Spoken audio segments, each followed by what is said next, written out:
യൂട്യൂബിലായാലും ഫേസ്ബുക്കിലായാലും എലിപ്പെട്ടിയിലെ പോലിരിക്കുന്ന current കുത്തുന്ന ഒരു പെട്ടിയിൽ വെച്ചാൽ മാത്രം പെർഫെക്റ്റ് ആയി കിട്ടണ ഒരു അടാറ് ഐറ്റം എങ്ങനെ നമ്മുടെ പാനിൽ വെച്ച് ഉണ്ടാക്കാന്ന് കാണിക്കലാണ് ഇന്നത്തെ നമ്മുടെ പരിപാടി. നമ്മുടെ ഈ സംഗതിയുടെ ആദ്യത്തെ സ്റ്റെപ്പ് മുതൽ ശ്രദ്ധിച്ച് കണ്ടിരുന്നോട്ടാ. ക്ലൈമാക്സ് നമ്മൾ ഇന്ന് പൊളിക്കും. രണ്ട് കൈയിലും രണ്ട് പിഞ്ഞാണായിട്ട് വന്ന് മച്ചാൻ പരിപാടി ഇവിടെ സ്റ്റാർട്ട് ചെയ്യാൻ പോകേണ്ടത്. ആദ്യം തന്നെ ഒരു പാത്രത്തിലേക്ക് ഇളം ചൂടുള്ള ഒരു കപ്പ് വെള്ളം ഒഴിച്ചു കൊടുക്കുക. തൊട്ടുപുറകെ തന്നെ 2 ടേബിൾ സ്പൂൺ പഞ്ചാരയും കൂടി തൂവിട്ട് കൊടുക്കാട്ടോ. ഷുഗറും വെള്ളവും ഒരു മയത്തിലാണ് ലയിപ്പിച്ചെടുത്തിട്ട് വെസ്റ്റിലേക്ക് തിരിഞ്ഞ് നിന്ന് 7 ഗ്രാം ഈസ്റ്റ് എടുത്ത് വേസ്റ്റ് ആക്കാണ്ട് പാത്രത്തിലേക്ക് ഇട്ട് കൊടുക്കുക. ഈസ്റ്റ് ഇട്ടായിട്ടുണ്ടെങ്കിൽ ഫാസ്റ്റ് ആയിട്ട് ഇളക്കി മറിച്ചിട്ട് ജോയിന്റ് ആക്കി എടുക്കണോട്ടുള്ളവരെ. കട്ടക്ക് നിന്ന് നന്നായിട്ടാണ് മിക്സ് ചെയ്തെടുത്തിട്ടുണ്ടല്ലോ. കറക്റ്റ് സമയം പറഞ്ഞിട്ടുണ്ടെങ്കിൽ 10 മിനിറ്റിന് റെസ്റ്റിന് വിടാനും മറക്കണ്ടാട്ടോ. നമ്മൾ പറഞ്ഞ തന്നെ സമയം കാലമൊക്കെ മറന്നു കൊണ്ട് വച്ചോട്ട് തുടങ്ങിയാൽ 10 മിനിറ്റത്തേക്കുള്ള റെസ്റ്റും കഴിഞ്ഞ് മൂടി അങ്ങോട്ട് ഓപ്പൺ ആക്കിയിട്ട് ഒന്നുകൂടി ഒന്ന് ഇളക്കി കൊടുത്തിട്ട് 1 ടീസ്പൂൺ സാൾട്ട് എടുത്ത് ഫാൾട്ട് ആക്കാണ്ട് പാത്രത്തിലേക്ക് ഹാൾട്ട് ചെയ്യിപ്പിച്ചെടുക്കുക. ഉള്ളവരെ ലാസ്റ്റ് ആൻഡ് ഫൈനലായിട്ട് ഇളക്കിയും കൂടി ചെയ്തിട്ട് ഒരു അരിപ്പ് എടുത്ത് വയ്ക്കുക. 450 ഗ്രാം മൈദ അളന്നെടുത്തിട്ട് അരിക്കാനായിട്ട് ഇട്ട് കൊടുക്കുകയും ചെയ്യാം. 450 ഗ്രാം എന്ന് പറഞ്ഞിട്ടുണ്ടെങ്കിൽ 50 ഗ്രാം അങ്ങോട്ടോ 50 ഗ്രാം ഇങ്ങോട്ടോ മാറണ്ടാട്ടോ. കറക്റ്റ് തൂക്കാണെന്നുണ്ടെങ്കിൽ പെർഫെക്റ്റ് റെസിപ്പി ആയിരിക്കും എന്നുള്ള കാര്യത്തിൽ 100% ഗ്യാരണ്ടിയാണ്. കുറച്ചു നേരത്തേക്ക് ഇനിയുള്ള പരിപാടി എന്ന് പറയുന്നത് കുഴച്ച് മറിക്കലാണ്ടുള്ളവര്.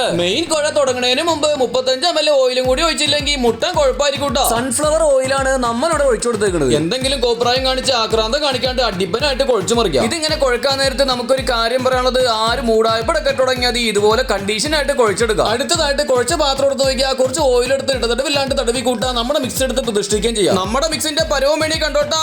തൊട്ട് കഴിഞ്ഞിട്ടുണ്ടെങ്കിൽ ഇതുപോലെ ഒരു അന്തവും കുന്തവും ഇല്ലാണ്ട് പൂന്തു ഈ ഒരു പരുവായതിനു ശേഷം ക്ലിങ് റാപ്പ് എടുത്തിട്ട് സൂപ്പർ ആയിട്ട് ഇതുപോലെ റാപ്പ് ചെയ്തെടുക്കുക. നല്ല കണ്ടീഷൻ ആയിട്ട് റാപ്പ് ചെയ്തതിനു ശേഷം 40 മിനിറ്റ് ആണ് വളരെ നമ്മൾ ഇവിടെ റെസ്റ്റിന് വേണ്ടി വെച്ചേക്കുന്നത്. 40 മിനിറ്റ് റെസ്റ്റ് കഴിഞ്ഞപ്പോഴത്തേക്കും ബലൂൺ വീർക്കണ പോലെ ക്ലിങ്ങും വീർത്തു. അതിലുപരിയായിട്ട് നമ്മുടെ മൈദയും വീർത്തു. കവറും തുറന്ന് ഒരൊറ്റ കുത്താണ് ഉദ്ദീപയുള്ള കൺസിസ്റ്റൻസി വേണ്ടി കണ്ടോട്ട് തുടങ്ങിയാൽ പിന്നെ കാണണമെന്ന് വെച്ചിട്ടുണ്ടെങ്കിൽ നടപടിയുള്ള കേസല്ല. ആത്മാർത്ഥമായിട്ട് 2 കുഴയും കൂടി ഒന്നുകൂടി കുഴച്ചെടുത്തിട്ട് വെട്ടി തുണ്ടമാക്കലാണ് അടുത്ത പരിപാടി. അതിനു വേണ്ടി ഒരു പിച്ചാത്തി എടുക്കുക. വട്ടത്തിലും വെട്ട, നീളത്തിലും വെട്ട, കുമ്പട്ട് നിന്ന് 5-8 വെട്ടും വെട്ടി 5-8 പീസാക്കി എടുക്കുക. പറഞ്ഞ പോലെ തന്നെ 8 പീസാണ് നമ്മളിവിടെ റെഡി ആക്കി എടുത്തേക്കുന്നത്. നെക്സ്റ്റ് സ്റ്റെപ്പ് എന്ന് പറയുന്നത് വെട്ട് കൊണ്ട പീസിനെ കട്ടക്ക് നിന്ന് പൊക്കി എടുത്തിട്ടുണ്ടല്ല, ഉള്ളിലേക്ക് മടക്കി ഒതുക്കി ഉണ്ടയാക്കലാണ്ട. ചുരുക്കി പറഞ്ഞു കഴിഞ്ഞിട്ടുണ്ടെങ്കിൽ ഉണ്ടയാക്കി കിടുവാക്കി എടുക്കാൻ നേരത്ത് ടോപ്പിലായിട്ട് ചുക്കും ചുളിവൊന്നും ഉണ്ടാവാൻ പാടില്ല. ഈ നേരത്താണ് നമ്മുടെ മച്ചാൻ ഒരു പാൻ എടുത്ത് മേശപ്പുറത്തേക്ക് വെച്ചത്. ഇടങ്ങിയാതി അതിലേക്ക് നമ്മളിട്ട ഉണ്ടയൊക്കെ വാരിപ്പെറുക്കിയിട്ട് വട്ടത്തിലാണ് സെറ്റ് ചെയ്തെടുക്കണോട്ടാ. 8 ഉണ്ടകളും കൂടി ഇതുപോലെ നിരത്തി വെച്ചിട്ട് 10 20 മിനിറ്റ് റെസ്റ്റിന് വിടാം. ഈ സമയത്ത് ഒരുപാട് കട്ടിയുള്ള പാത്രം ഒന്നും വെച്ച് മൂടി വെക്കണ്ടാ. ഇതുപോലെ തോർത്തോ തുണിയൊക്കെ ഇട്ട് കൊടുത്താൽ മതി. 20 മിനിറ്റ് റെസ്റ്റ് കഴിയുമ്പോഴത്തേക്കും അടുപ്പ് അങ്ങോട്ട് ഓണാക്കി സിം എന്ന ഫ്ലെയിമിലും ഇട്ടാ അടുപ്പിന്റെ പുറത്തേക്ക് വെക്കുകയും ചെയ്യാം. മൂട്ടിയെടുത്ത് മൂടി വെക്കുകയും ചെയ്യാം. 2 പ്രാവശ്യം നമ്മൾ റെസ്റ്റിന് വിട്ട സമയം എന്ന് പറയുന്നത് 40-20 മിനിറ്റ് ആണെന്നോർത്ത് ഇതിന്റെ വേവിന്റെ ടൈം എന്ന് പറയുന്നത് 15 മിനിറ്റ് ഉള്ളിയാണ്. അതായത് 15 മിനിറ്റ് 15 മിനിറ്റ് ഒക്കെ ബാത്മേം ഒരു ബട്ടർ പേപ്പറൊക്കെ ഊപ്പറിലേക്ക് അങ്ങോട്ട് വെച്ചു കൊടുത്തിട്ട് കൂടെ തന്നെ ഒരു പാത്രം കൂടി പരത്തി വെച്ചു കൊടുക്കാട്ടാ. എന്നിട്ട് നമ്മൾ ഈ ചെയ്യണ പോലെ ഒരു ഒറ്റ മറിയാട് മറിച്ച് കഴിഞ്ഞിട്ടുണ്ടെങ്കിൽ 1 സൈഡ് ഈസ് പെർഫെക്റ്റ് ഓക്കെ ആയിട്ടുണ്ടോ. ഒരു സൈഡ് കണ്ടീഷൻ ആയിട്ട് വെന്ത സന്തോഷത്തിൽ പാട്ടും പാടിയിരിക്കാണ്ട് അടുത്ത സ്റ്റെപ്പ് പണിയിലിട്ട് എടുക്കുക. വന്ന വഴി മറക്കാണ്ട് തന്നെ ബട്ടർ പേപ്പർ ഉൾപ്പെടെ പാനിലേക്കും വയ്ക്കുക. സിമ്മിൽ തന്നെ ഇട്ട് 8 മിനിറ്റ് വേവിക്കുകയും ചെയ്യാം. ഒരു കാര്യം ശ്രദ്ധിച്ച് കേട്ടോട്ടാ,